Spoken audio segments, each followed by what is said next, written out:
Now, here's looking at it not by what people think whether they want more people or not, but this is the whole sample. And we know from previous surveys that university graduates who should be the most educated on this topic and should be stuffing themselves into SPA halls, actually, they tend to be not, basically not always on our side when it comes to doing stuff about moderating population growth. Now, I've put the uni students and the graduates in red. We had enough, the sample was big enough this time that we had about 160 or 170 university students and the same sort of number of TAFE students, so we could look at them separately. If you look at the uni students and the graduates, they come to about 35% of the whole sample. And if you look down at the bottom, people with no post-school qualifications and with trade qualifications, they're also about 35%. Well, what do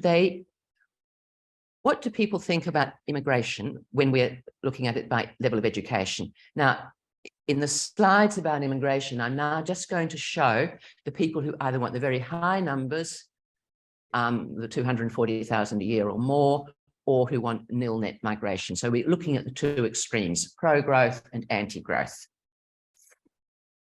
And here, the orange ones brightly off there to the left, the uni students and the TAFE students and the university graduates, they are pretty keen on high immigration. And if we go down the educational achievement scale, we see that there's a lot more enthusiasm for nil net migration. The university students are obviously involved with overseas students. No, because they had to be voters. They had to be voters, yes. And does Australia need more people? Well, again, the students and the graduates are more concerned that we need more people, and the rest much less so. Now, this one, we had a question. Obviously, there were things about climate change for both the yes and the no people. Does Australia need more people? But this is putting the whole sample in together. So here you can see there is a lot of concern about climate change. 36% are very worried, and only 17% are not at all worried. And only 2% have no opinion, which is interesting. Almost everybody has an opinion. Well, does this affect people's attitudes to immigration? Well, I thought was really rather interesting. I mean, it's sad that people who are very worried are the most enthusiastic about high immigration. Yeah. And the people who are not at all worried, the lumpen proletariat who are skeptics, they're on our side. They want nil net migration. But again, we had aging of the population for the yes and no people, but this is the whole sample put together. And the people who said we do need more people, they were fairly keen that more people would help with the aging of the population. But you see, people are not as worried. They are worried, but they're not as worried about it as they are about climate change. And it doesn't really affect, when you take people as a whole, it doesn't really affect their attitudes to immigration all that much.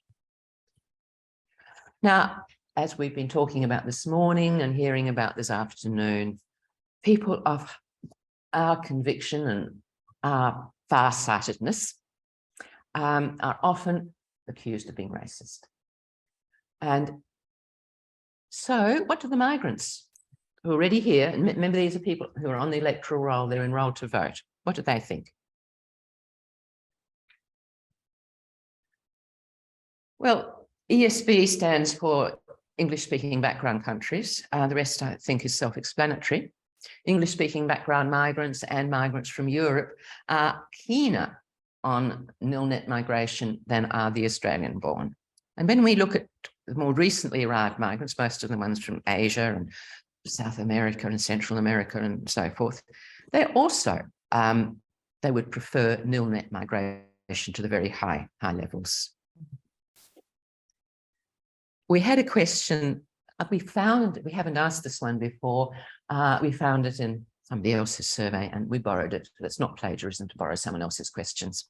It looked an interesting question. It was, How are you getting on financially these days? And we thought, yes, the COVID lockdowns had been hard, but there was lots of government money. So this is, remember, this is September last year that people were asking this, that people were answering this. We were surprised to find that there were quite a lot of people who weren't actually doing all that well.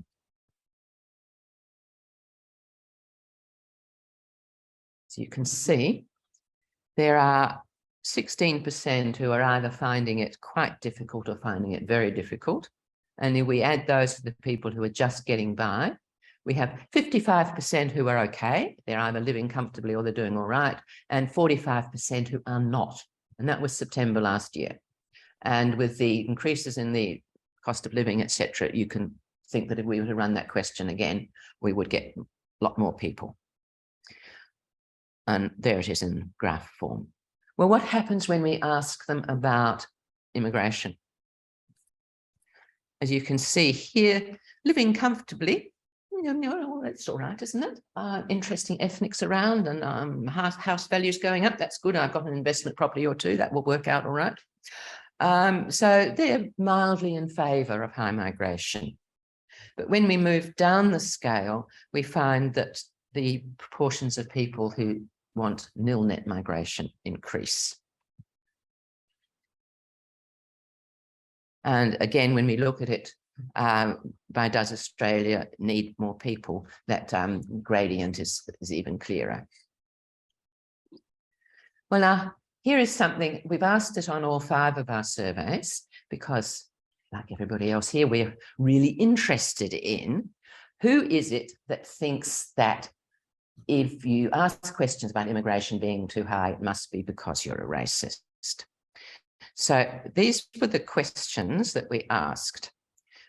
First of all, we asked, do you think that people who raise questions about immigration being too high are sometimes thought of as racist?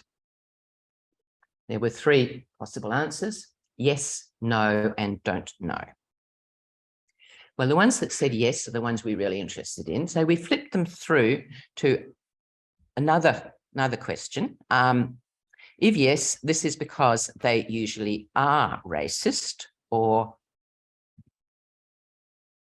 on the other hand, this is unfair because very few of them are racist. So that way we could divide our sample into 4 categories. The people who had said yes, they are thought of as racist, and that's because they are racist. We call them the guardians against racism. The people who said yes, they are, and that's unfair because very few of them are racist, we call them the threatened. The people who said no, they're not thought of as racist, they're the fearless. And the people who said don't know are the confused. So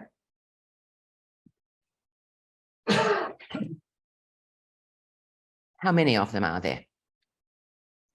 The guardians are just under 20%. So, and the confused at 13%. So in between, we've got the threatened, who are almost a third, and the fearless. So 2/3 of voters are not cowed and feel that they know enough to take a position. So what do they think about immigration? I was fascinated with this one. The guardians against racism are twice as much in favour of high immigration as are the sample as a whole. They're outstanding.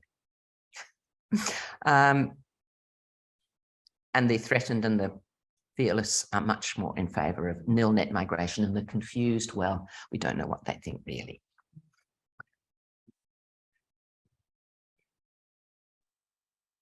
And does Australia need more people? Again, the guardians are out there wanting population growth. 60% of them think it would be that we do need more people.